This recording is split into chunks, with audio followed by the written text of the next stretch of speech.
Oimore janeno Malolwe TV kamora mora maintiere ageno odiochieng' mari obedo maber akaw thuolo nieri mar rwakie chenro mar duond mine kama kelo ni chenro nieri kaka pile nyinga Joyce Oduor. E studio mar otieno ma kawuono wan kod welo ariyo e studio adamiyo gi thuolo mondo mi gifulnu gi nyingi eka wadhi mbele kod twak marwa mar otieno ma kawuono ka bende otieno ma kawuono wadwa wuoye chenro no ero kata campaign mar keto nyathi ma nyako obede skul.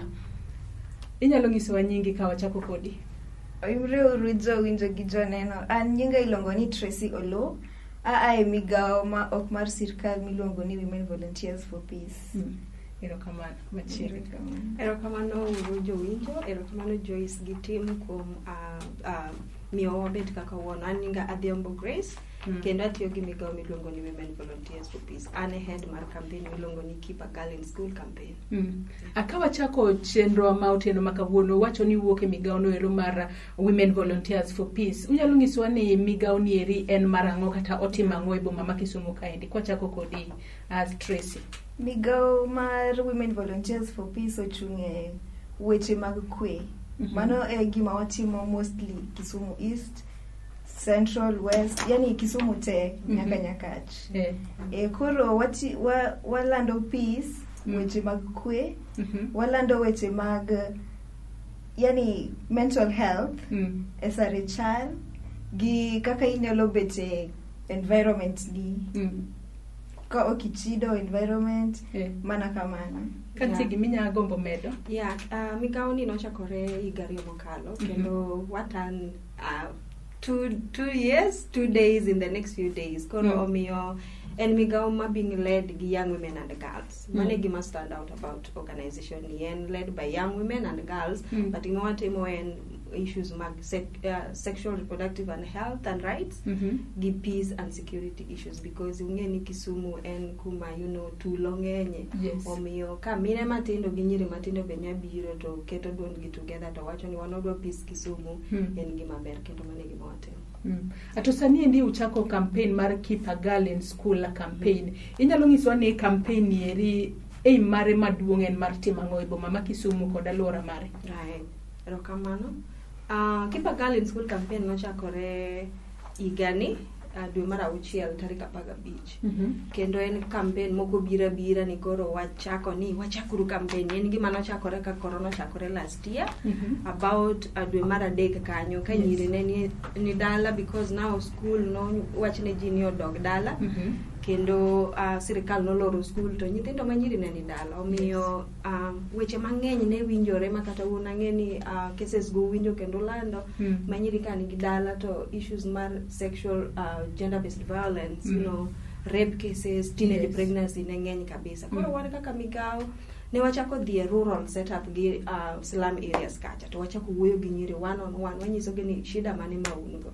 To shida maduong' kabisa mane biro mane nyiri gi nigo ne gionge sanitary towels, because maybe a school kacha ne gimiyo giga sanitary towels. To one be kane corona pok ochakore ne watie school ahinya gi nyiri gi wadhi to wamiyo gi sanitary towels. School kolor koro onge kaka inya yudo gi, omiyo ne wachako wuoth makende mar manyo nyiri gi eki mondo wawuo kodgi mondo wapenj ni en ang'o minyalo dwaro mondo even as much ni ne dala sani to pod iritori maber to pod your menstrual system pod obedo kept well. Omiyo issue ma sanitary towel no biro ni en gima duong' kabisa, but ok sanitary towel kende, panty, sirware nyako nyaka bed godo, ok onego bed achiel, kendo tissue paper mago gik ma nyako nego bed godo every other time e bag ka nyako wuotho kacha. Omiyo ma campaign ma wachako last year, to campaign ni last year ne wa target mana 40 girls because resources ne tin. Because gigi bene na donations ma waluongo, maybe ng'ato ka 200 shillings to konyo ko nyaka achiel kamano. Omiyo gino nodhi maber the entire last year. Manyiri gi one of the success story ma wanyawacho ni onge manigi ich by now to bende gine school winjo to performance gi be information ma winjo, feedback ma winjo en ni gi performer but at least gi improve on performance. Omiyo ne wacho ni kane watimo ne 40 girls kamache to be ok ni ne en gima ni koro organization ni gon kech wambe warano na wan wallow mana donations from individuals, organizations, county government, any other person manyalo contribute to wakonyo godo nyiri kacha chande. Omiyo this time tunawacho ni koro wadwa konyo 2000 girls. To 2000 girls imana 2,000 dongo. Yes. Kora nyiri 2,000 gi en age between 13 and 18. To gite gi informal settlements mar Nyalenda, Manyata, Bandani, Obunga, and Nyawita. Yes. Or touch on Kisumu West, East, gi Central. To one thing about nyiri maroma 2,000 gi en gin nyiri mae background gi oken mar uwezo tin anyuola mochando yeah. Omiyo mama eriyo nyiewo chiemo to sanitary towel. Koro sanitary towel is not a priority. Yes. Koro mane kama women volunteer for peace comes in. But also okwatim kendwa wahero mondo maklwa to wambe gi jomoko, could be an individual organization more of course organizations mang'eny support gini, but now through one. Koro campaign nieri ochakore June to orumo August, end of this August, the first phase, yeah. Koro gima timore ni between June and August wasebedo ka collect dignity kits gi sanitary towel, tissue paper gi panties for 2,000 girls to cater for them. They stay in school for the next 3 months, which is a whole term. One term. Yeah, one term. Koro wala donations gi kendo phase ni koro by August, then wachako roll moro ma bedo phase 2 for the next term. Koro mane kaka campaign wa thimbe. Tracy, kantie gimoro ma inyagombo medo in kaka nyako matin manitiere organization? Kaka ne Women Volunteers for Peace ochako program niluongo ni CC program last year. Yes. Among the 40 girls, nyithindo nyiri ne bet piny to ipuonjowa kaka wanyalo ritre kaka nyiri. Nikech mano en gima duong' ne nyako. Iritri maber, idag gi ji maber, gi kwe. Mago apart from negimiyo wa sanitary towels, pads, tissue gi sabun. Negimiyo nyaka sabun. Koro mano be puonj gi nikech nyithi manyiri gidhi dwe pile ka pile. Okinyalo wacho ni kawoni onge ng'ama dhi dwe. Yes. Dhi dwe pile ka pile. Koro pile ka pile kamae ema koro ka nyiri puonjo ni uritru kama, kidhi dwe to iluokri kama, to imi nyaka gima itiyogo kiluokri. Yes. Dong mano gima ber. Mano ber. Omiyo koro kaka nyiri 2,000 gi ma koro wadwaro konyo sani. Mano be koro gima ber nikech koro apart from 40 girls wamedo moko iye kani. Nikech ok wanyal wacho ni the entire Kisumu 40 girls kende mikonyo. Emomiyo koro campaign ni waluongo joma ng'eny. Kata kin ng'at achiel inyalo golo 200, mano koro digni kit achiel for 1 month. To kigole didek do mano 600. Don koro mano I support one girl for 1 term. Kamano koro omiyo en gima ber. In kaka nyathi manyako neno ni ere ber mar jiwo nyithindo gi manyiri saka sa ni kimiyo gi gigi, ere kaka mano konyo nyathi manyako manie school? Wacho ni you support gi between 13 to 18 years kende. Mano konyo gi nikech ka gibiro e grube gima waloso gi. Nikech wan ga gi girls talk. Kendo watimo gi ga Kisian, Manyata. Yani kaka na wacho ni Kisumu te. Koro ka gibet piny to gin be ginyalo nisowa gima chando gi. Gima chando gi e ot, e school, kata e dala. To waneno kaka wanyalo konyo gi. To ka gionge go be gibiro nwa to giwacho ni anakoso gima kama. Ok wanyal tamre miyo gi. Yes. To ka waonge go be wamanyo kony kumoro kaka wamanyo kony gi Keeper Girl in School. Yes. Wamanyo kony kumoro to wakonyo gi. Kik gidhi nono. Kik giwinj ni onge ng'ama ng'ama dewo kodgi. Erokamano. Kadok kuomi Grace, mi nyalo nyisowa ni nyithindo gi kimanyiri uyudo gi e yo machalo nade. Uwuotho do to do kumanyo gi kose nitiere kudhi kata e gweng' tubedo koda forum moro e gweng' kanyo to gibiro koso utimo gi e yo machalo nade mondo wa identify ni nyathini to chando mar adier to onego bed ni wamiye kony mar sanitary towels, tissue kaachiel kod panties. Erokamano Joyce, mano penjo ma ang'e ni en important ahinya. Kanya duoko penjo no en ni mana kaka Tracy sewacho wan gi program moro miluongo ni Girls Talk. Girls Talk create a safe space o create environment ma friendly for girls to talk about issues mag chuny gi issues ma ginyalo ero ni mondo giwach ne ng'ato mo ginyawacho ne janyuol to ginyawacho ne japuonj to ginyawacho ne osiepegi. Omiyo Girls Talk ni en safe space ma nyiri ko biro koro watere in each and every ward wan gi a space ma wa call it a safe space, could be under tree, nyalo bedo tie yien, nyalo bedo e church moro wakwayo space to wabet, nyalo bedo e school, anywhere bora ni en under shade. To waketo program no kanyo, then nyiri biro watimo mobilization to gibiro wan gi criteria maini of course nyako bed 13 to 18 years. Koro nyiri gi ko biro ni wa open ga that forum ni obed free ma nyako nyawacho gimoro amora, especially gi covid nieri issues mag mental health se bedo on the rise. Ji te tuo sani to kawacho ni tuo kochuno ni in gi malaria ama janego. Stress is tuo, mental health illness in itself. Koro miyo ne wabedo gi spaces gi to spaces gi miyo nyako nyawacho gima ok do wach ne ng'ato to konyo wambe mondo wangi kaka wanyo konyo in the best way possible. Omiyo kama sebet kanyo mo wuoyo manyiri gi wang'iyo kaka wanya konyo to moko wanya konyo, nitie issues moko be moko wanya konyo nikech wambe watindo to wa learn in the process. Wan ga gejo moko mo watiyo go magin jolony mo wanyalo timo referral. Wan gi organizations moko nyaka partners, that is nitie nyaka hospitals maka iwacho ni tuo in a certain way to wano kwa chiu medical assistance wanya teri jaramo gi kacha referral ni obiothiedhi donge. Koro after bedo gi kanyakla ma program no kose bedo in a certain place, then wan ga gi list dong magi nyiri makoro watiyo go in that particular space. Omiyo Keep a Girl in School campaign tiyo gi nyiri mo osebedo go watiyo go for the last 2 years. Emani koro identify moko ma ni mai dwaro konyo ahinya moingo moro ni eri. Erokamano. We waka uyoyo matin kaito biro duogo. Ajanno malolo TV wabiro ka uyoyo matin kaito biro duogo e tielo mar ariyo mar chenro ni eri mar Duond Mine. Aka studio mar Otieno makawuono an kaendi kod Tracy Oloo kaachiel kod Grace Arao mabende wuok e migaono ero mar Women Volunteers for Peace e boma ni eri ma Kisumu. Aka e dwe ni eri bende koro gichako campaign no ero mar Keep a Girl in School, main campaign mabende en thuolo ne ng'ata manyalo gombo achiwo sanitary towels kata taulo mag ria kaachiel kod tissue kaachiel kod panties manyalo konyo nyathi manyako mondo mi obed e school maonge chandruok moro amora. Imedo mana kete e TV marwa mar Lolwe.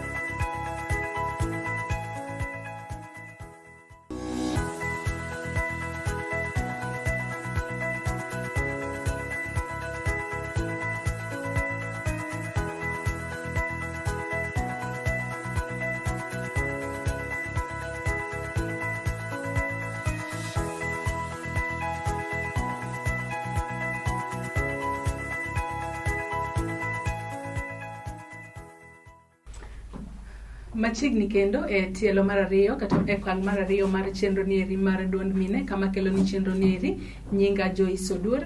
E studio mar Otieno makawuono an kaendi kod Grace Orao kaachiel kod Tracy Oloo mabende wuok e migaono ero mar Women Volunteers for Peace e boma ni eri ma Kisumu, ka dwe ni eri mar aboro bende koro giwuok oko mar timo campaign no ero mar keto nyathi manyako obed e school kata gi dho ngere iluongo ni Keep a Girl in School campaign.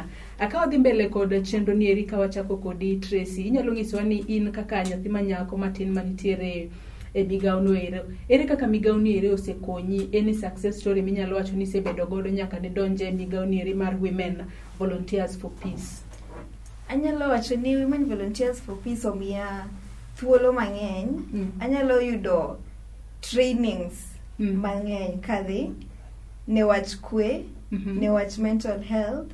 Alafu to koro Women Volunteers for Peace be omiya aneno kaka an ni okoripo bed ni arit ng'ato mondo odhi kel konye community. Anyalo time kenda, to anyalo luongo nyiri moko kata nyowuoyi moko, walos group achiel to wadhi e community to wakonyo ji. Mano anyalo wacho ni opportunities ng'eny maseyudo e Women Volunteers for Peace. Grace, inyalo nyiso ni e seche ma bende umanyo nyiri e kor gwenge, be nitiere challenges mukale to gin kaka mage, to ere kaka utemo overcome challenges go eko? Erokamano. Challenges to ng'eny kendo gin gik ma, you know, I think challenges ng'eny in everyone's life nitie challenges manyaka ng'ato face. Koro one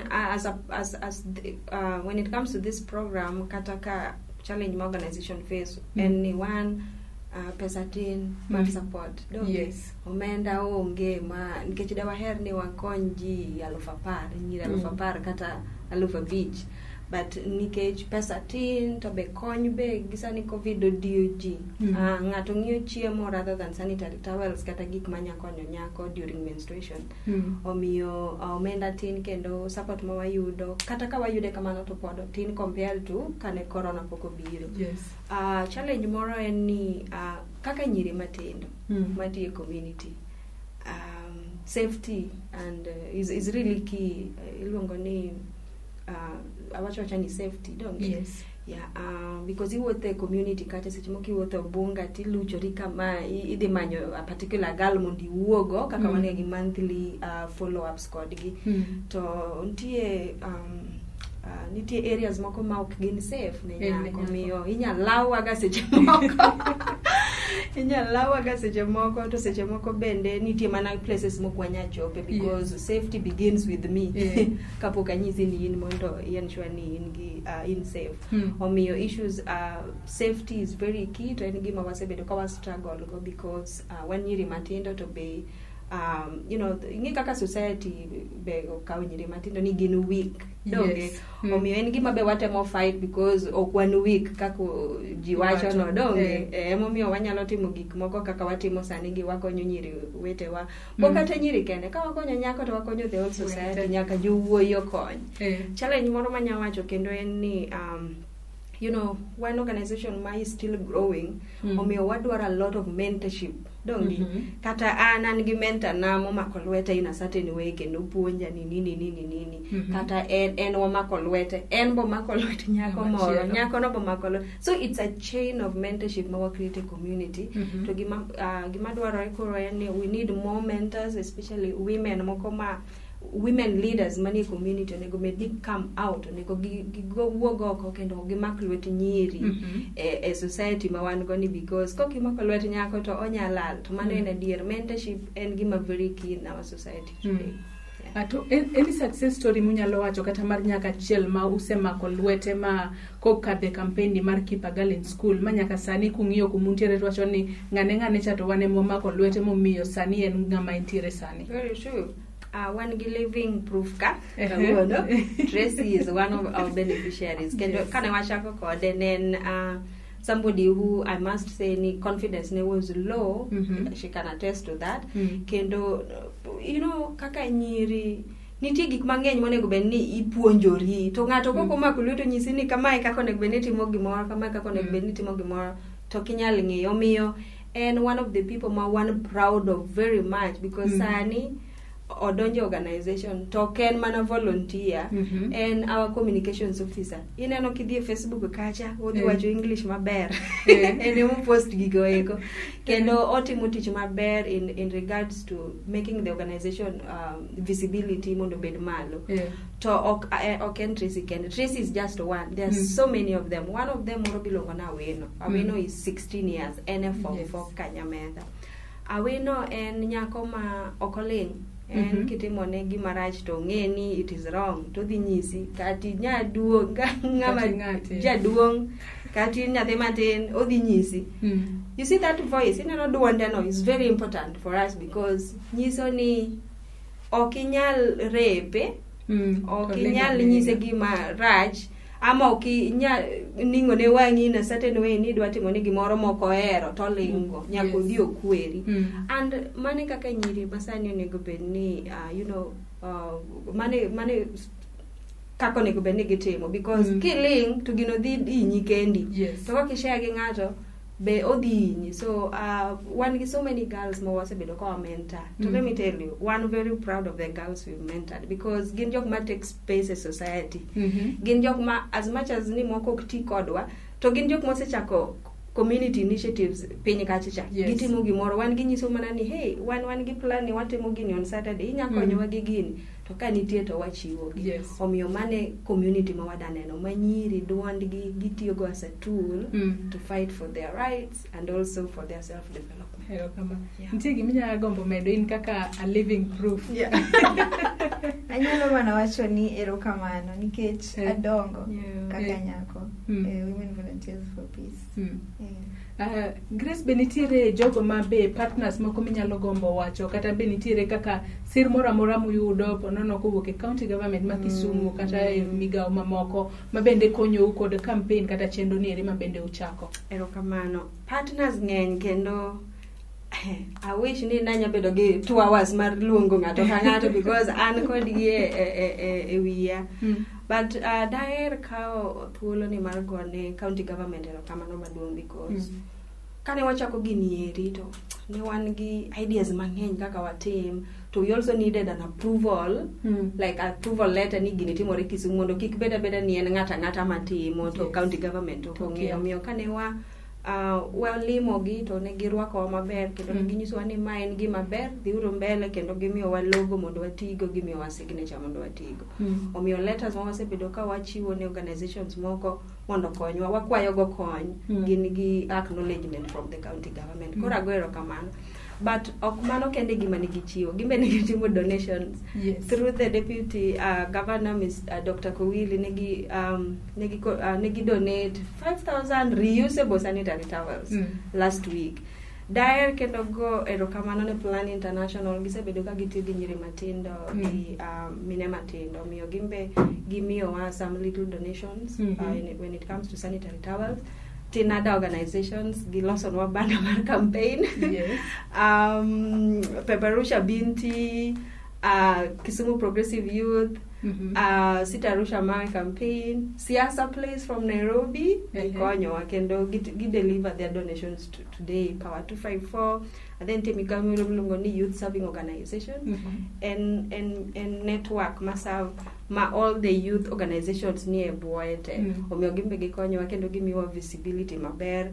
Nitie Come Initiative, nitie so many organizations ma okanya mention te, but mawi oknya will go bende ni nitie media stations moko mosekonyowa gitimo interview, kendo dago erokamano Lolwe TV of course mar miyo wabet kaka uono. Dala FM bose miyowa opportunity mondo watim campaign near radio station gi plus many others. We are very grateful, wago erokamano ne konyowa yudo kendo mawa medo yudo. To gimaduong' en ni wakonyako bed school. Future plans uchalo nade kawuono kochakore kawuono gi mbelene, akiani uk plan kata un gi chenro mar konyo nyiri adin future kinyalo nyisowa? Erokamano. Campaign kochakore wakonyo 2,000 girls between June and August. Koro waloro the first chapter donge. Then September kochakore ni wadhi chako donations, call for donations mar term 2. No, next term. Next term and term 2 donge. Yeah, kendo wadhi konyo another set of 2,000 girls, including this one. So that is going to total up to 4,000. Koro en gimo wa scale depending gi need mag nyiri bende, because ok dawach ni 2,000 gi ema wabet goni ema wakonyo. How about nyako moro ma omi referral ne ama identify community ni kata embe doher ni oyud kony ni eri, because maybe en more needy than moro man go ka.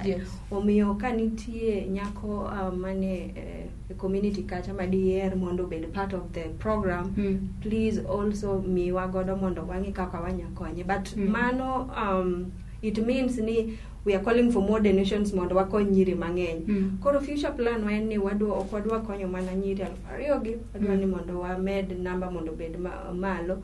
Another thing en ni now wada scale up, wadwa mana kony ma Kisumu kende, wada stretch to Nairobi, Nakuru, all the 47 counties. Kata ka wanyaoro letters to waoro kamoro to hoping ni wadhi yudo feedback.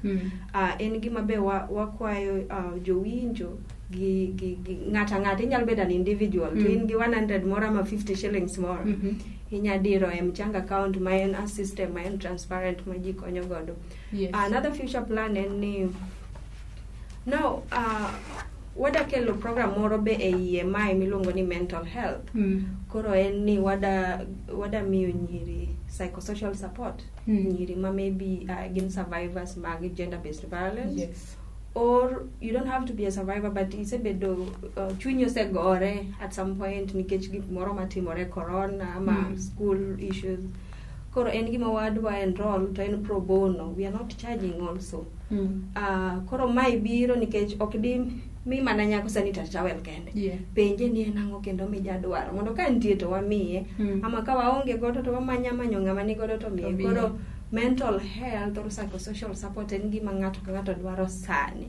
But now ji mang'eny ok ng'i nyako matin, gineno ni mago joma onge stress, gimbe gin gi stress. Omiyo en gima wakelo to wadhi ensure ni nyiri gi bende obedo part of the program. Ne ng'ata manyalo bedo gi chuny no ero mar golo chiwo kata ne donation, onyalo tiyo gi channel mane mondo mi donate chiwo machalo kamano.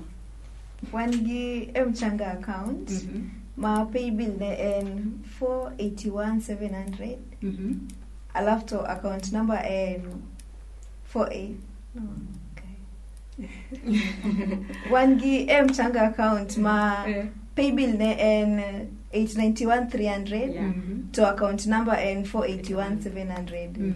Alafu to koro inyalo gonwa simbe e number mar 0706 081 614. Inyalo nuo namba ni kendo. En number ma chako gi 0706 081 614. Koro inyalo tudri kodwa ka in gi pads, tissue kata surwari mar nyathi manyako, inyalo tudri kodwa e namba no mondo ikelnwa e office wa. To offices uyudore kanye ma ng'ato be nyalo drop e gigo? Offices wa gin mana kae Milimani, St. John's Manor, Gulf Hub. Ipenja ni Women Volunteers for Peace kasunja kanyo. To ikelo nwa kela. Wach ni mogik ne nyathi manyako maneni sani kata ne ng'ata maneni sani ka watieko chenro ni. Adwa wacho ne nyathi manyako ni ka in gi gima chando pachi, ka ionge gi gimoro, nitie joma ng'eny manyalo konyi. Kik ibed gi paro mang'eny ma ochop kama koro kata ka kony biro to biro ka osekalo. Iwacho chon. Be inyalo gochonwa e namba no ma wamiyo no to wabiro konyi. Wabiro konyi kaka wanyalo. To kok wanyal to donge nitie organizations moko, migawo moko ma wanyalo ndiso ni konynewa nyakoni, konynewa nyathini.